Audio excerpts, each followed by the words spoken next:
Hello guys, welcome back to my YouTube channel. And this is the second part of the this LangChain playlist. हमने last playlist की last video में देखा था कि जो LangChain है उसके जो मेन कंपोनेंट्स हैं उनके बारे में कुछ डिस्क्रिप्शन दी थी। उसमें जैसे हमने कंपोनेंट्स में देखा था मॉडल्स के बारे में एंड प्रॉम्प्ट के बारे में। प्रॉम्प्ट के बाद हमने देखा था चेन का कॉन्सेप्ट। इसमें हमने एक चीज़ और देखी थी, LCEL क्या था। चेन्स के बाद हमने इसमें मेमोरी का कॉन्सेप्ट देखा था। मेमोरी के बाद हमने इसमें इंडेक्सेस का कॉन्सेप्ट देखा था एंड ये सारी चीज़ें कैसे वर्क करती हैं इसके बारे में डिटेल स्टडी किया था। तो इस वीडियो में जो हमारा प्लान ऑफ एक्शन रहेगा वो मेनली फोकस करेगा agents and tool. Agent and tool का कंसेप्ट क्या है, क्यों इसकी ज़रूरत पड़ी है एंड इसके एजेंट के आने से जो लैंग चेन में है वो क्या बदलाव आया है। जो भी हम नॉर्मल चैट बॉट एप्लीकेशन बनाते हैं उसमें क्या रिवॉल्यूशन आया है। तो हम एक एग्जांपल से स्टार्ट करते हैं कि एजेंट की ज़रूरत क्यों पड़ी। तो सबसे पहले एक एग्जांपल लेंगे हम किसी चैट बॉट का, chat bot like recommendation system.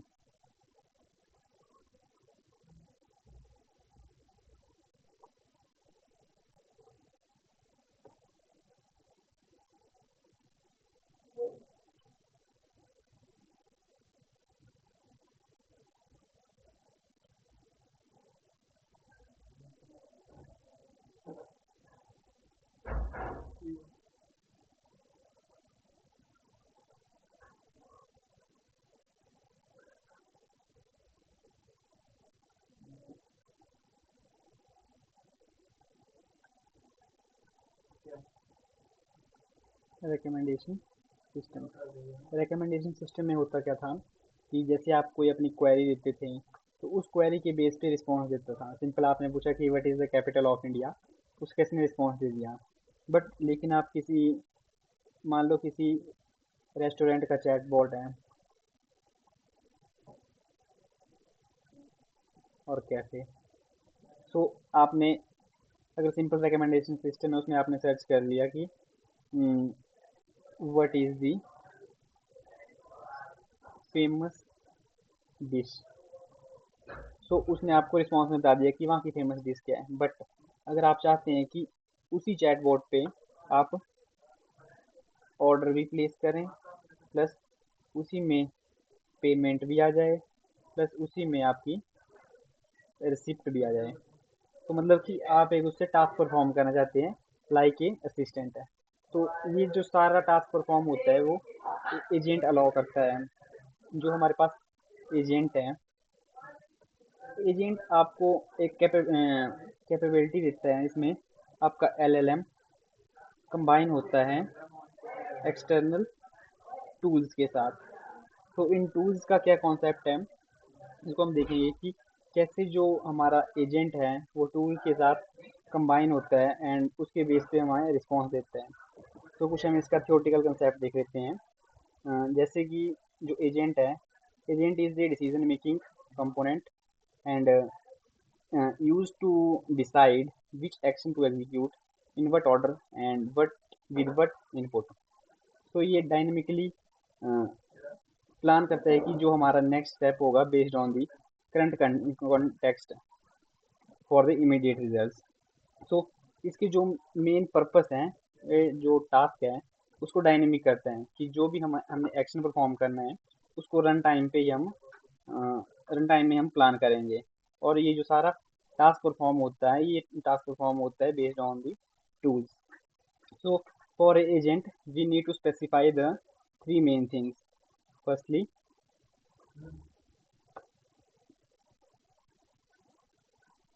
we need to specify LLM to be used. Second thing is tools, and third thing is prompt.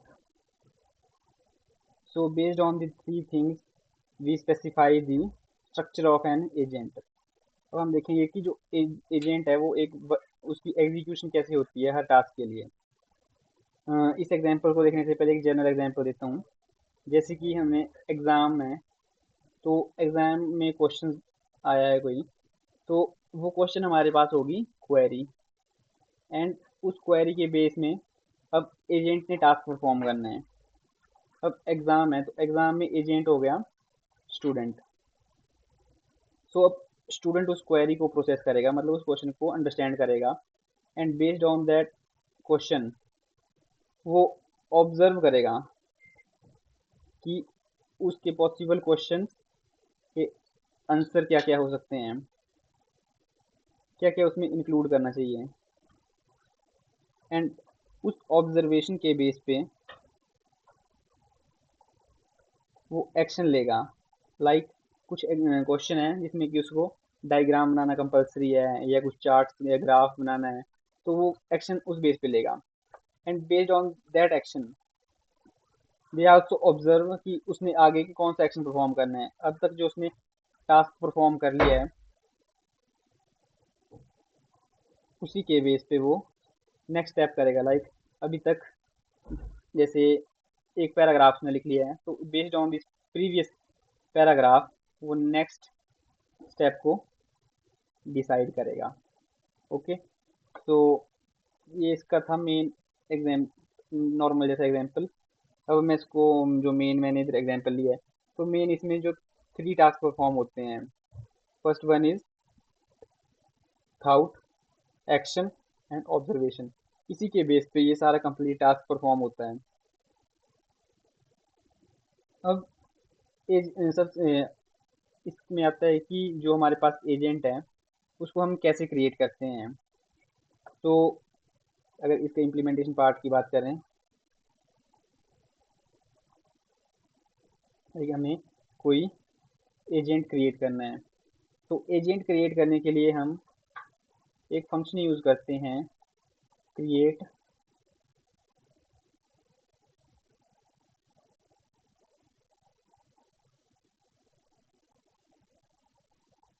इसके लिए जो फंक्शन है वो है क्रिएट रिएक्ट एजेंट,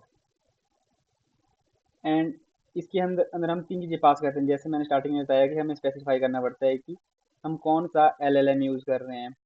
एलएलएम हमने इंस्टांस को पास कर दिया जो हमने इसी लास्ट स्टेप्स में क्रिएट किया था।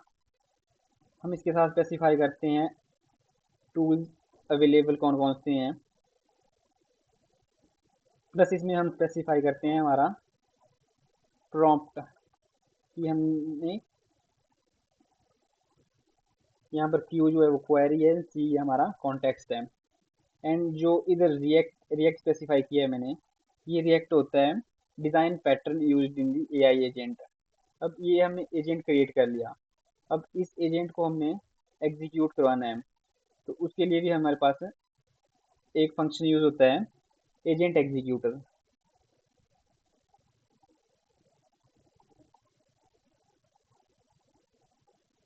इसमें हम तीन चीज़ें पास करते हैं। एक तो हमने जो एजेंट क्रिएट किया है, प्लस इसमें हम टूल्स की लिस्ट स्पेसिफाई करते हैं कि हमारे पास अवेलेबल टूल्स कौन कौन से हैं, प्लस ये दो चीज़ें हमारे पास कंपल्सरी हैं। अगर हम इसके जो हमारे पास action plus observation plus thought उसको देखना चाहते हैं कि क्या एक्शन परफॉर्म कर रहा है, तो उसके लिए एक आर्गुमेंट आता है वर्बोस, इसको हम ट्रू सेट कर देंगे। ये हमें शो करेगा कि जो हमारा एजेंट टास्क एग्जीक्यूट कर रहा है उसमें वो क्या ऑब्जर्व कर रहा है एंड क्या वो एक्शन परफॉर्म कर रहा है। तो ये था मेन कॉन्सेप्ट एजेंट का। एंड इसके बाद अब एजेंट में जो टूल का कंसेप्ट हम यूज़ कर रहे हैं वो देखेंगे हम टूल होते क्या हैं।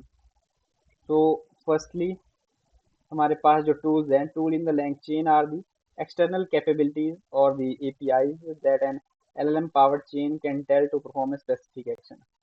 ये हमें अलाउ करता है कि जैसे हमारे पास कोई एक्सटर्नल डेटाबेस है, सर्च इंजन है, पाइथन फंक्शन है, या कोई और मॉडल है, उसके साथ हमने इंटरेक्ट करना है। A tool is a utility which is called by the model है।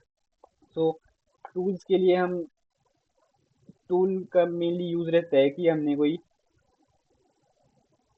एपीआई को कॉल करना है जो हमारी कस्टम एपीआई है, या किसी लाइव डाटा को एक्सेस करना है, या किसी कोड को रन करवाना है।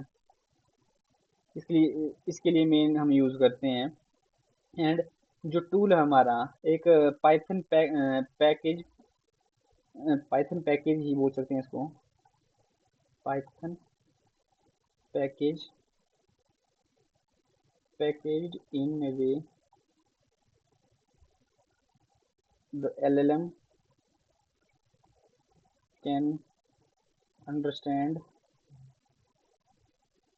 and call when needed। अब जो इसका की फंक्शन है, एक तो मैंने बता दिया कि ये एक्सटर्नल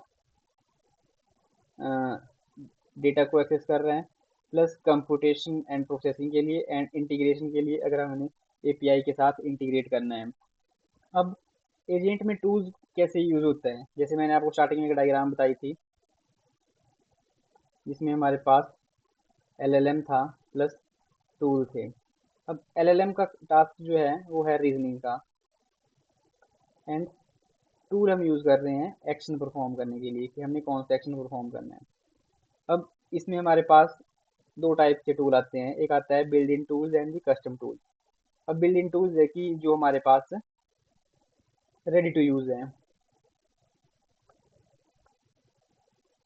ये हमें फ्रेमवर्क में अवेलेबल है। जैसे कुछ एग्जांपल्स हैं, जैसे डक डक गो सर्च, जो हमने सर्च इंजन में कुछ परफॉर्म करना है इंटरनेट पे। विकिपीडिया क्वेरीजन, ये हमें विकिपीडिया से समरी फैच करके देगा। जीमेल सेंड मैसेज टूल, ये ईमेल सेंड करने के लिए वाया जीमेल एपीआई इसके लिए यूज़ करेंगे। ये तो कस्टम टूल है, ये बिल्ड इन है जैसे कि जो हमने यूज़ करना है। बट प्रॉब्लम क्या आती है इसमें, मेन प्रॉब्लम है कि हमारे पास बिल्ड इन टूल है कुछ स्पेसिफिक टास्क के लिए, बट हम चाहते हैं कुछ पर्टिकुलर टास्क परफॉर्म करना, लाइक हमने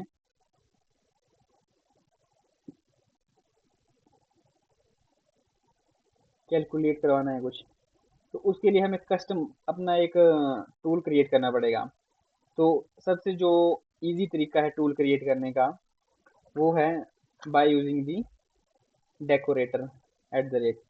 इसमें हम मेन 3 स्टेप्स रहते हैं कि जो हमारा सबसे पहले जो टूल है उसके लिए हम एक फंक्शन क्रिएट करेंगे, उसके डेटा टाइप्स के लिए हिंट ऐड करेंगे, प्लस इसके स्टार्टिंग में हम डेकोरेटर यूज़ करेंगे।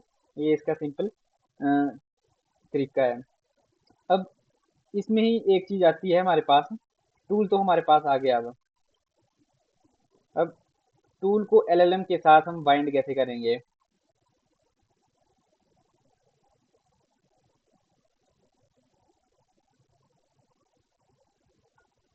टूल बाइंडिंग, टूल बाइंडिंग का कॉन्सेप्ट है हमारे पास steps where we register tools with the LLM. तो इसमें टूल बाइंडिंग के बाद हमें क्या अवेलेबल होती, टूल बाइंडिंग में हमें क्या पता चलता है कि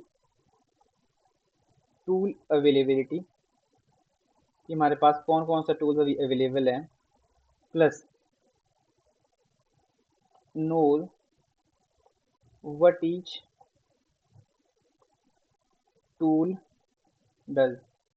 एंड थर्ड इसमें मेन चीज़ पता लगता है कि what input schema to use। ये मेन चीज़ें हैं। लाइक जब हम टूल क्रिएट करते हैं तो उसमें भी हम 3 चीज़ें स्पेसिफाई करते हैं। फर्स्ट वन हम स्पेसिफाई करते हैं टूल का नेम होगा, प्लस टूल की कुछ डिस्क्रिप्शन होगी, प्लस इनपुट फॉर्मेट होगा कि किस फॉर्मेट में इनपुट को एक्सेप्ट करेगा। तो ये था हमारे पास टूल का कॉन्सेप्ट। अब टूल के बाद हमारे पास एक चीज़ और आती है, वो है टूल किट। अब जैसे आपने टूल किट के बारे में सुना होगा, जैसे मैकेनिकल टूल किट होती है, तो उसमें ये होता है कि जितने भी हमारे मैकेनिकल टूल्स हैं उनको ऑर्गेनाइज करते हैं उसमें। तो सेम ही कॉन्सेप्ट जो टूल किट का है लैंग चेन में, वो है कि this makes your application modular and organised and reusable. जो भी रिलेटेड टूल्स होते हैं वो उनको एक ग्रुप की फॉर्म में कंबाइन करके रखते हैं। और अगर टूल किट क्रिएट करनी हो, वो कैसे करते हैं? उसके लिए हम एक क्लास क्रिएट करेंगे। जैसे हमने कोई मैथ मैथ की टूल किट क्रिएट कर रहे हैं, इसका नाम दे दिया मैथ टूल किट।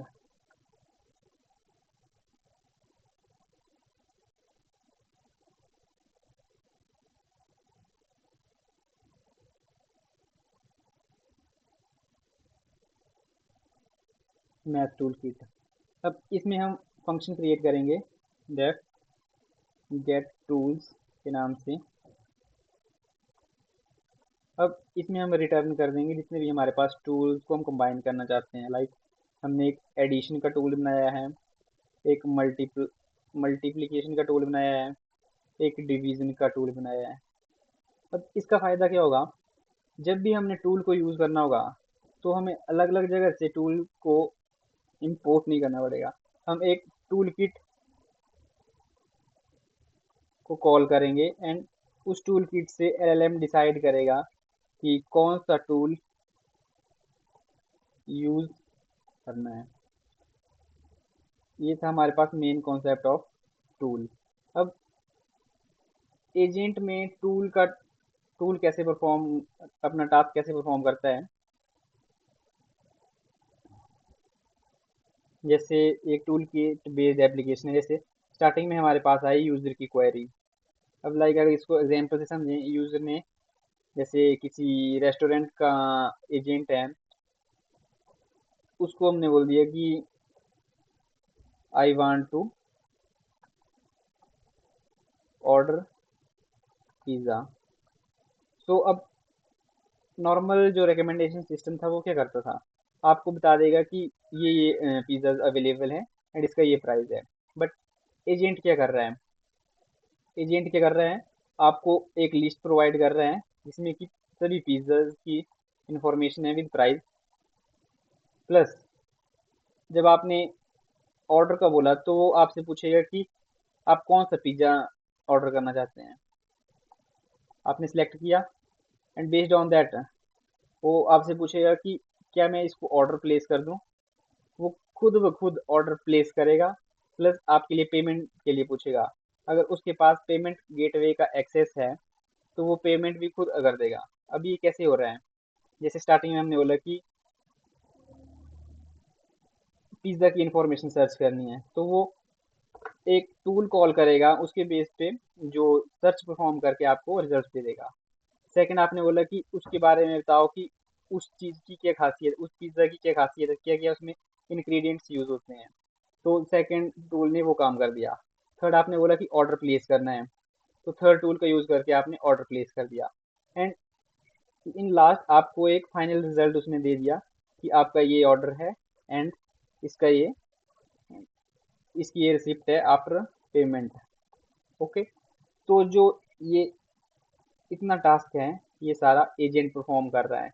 इसमें वो तीन स्टेप्स परफॉर्म करता है: एक्शन, थाउट एंड ऑब्जर्वेशन। तो ये था हमारे पास टूल किट का कॉन्सेप्ट। अब टूल किट के बाद जो हमारा कॉन्सेप्ट आता है वो आता है रैग पाइपलाइन। रैग पाइपलाइन मतलब रिट्रीवल ऑगमेंटेड जनरेशन। हैं, इसके बारे में हम नेक्स्ट वीडियो में कवर करेंगे कि रैग है क्या, इसकी क्या मेन मेन कंपोनेंट है, क्या इसके वर्किंग स्टेप्स रहते हैं एंड क्या इसका मेन आर्किटेक्चर है। एंड मैं एक आपको एप्लीकेशन के बारे में भी एक्सप्लेन करूंगा और कैसे इसको इम्प्लीमेंट करते हैं। तब के लिए थैंक यू।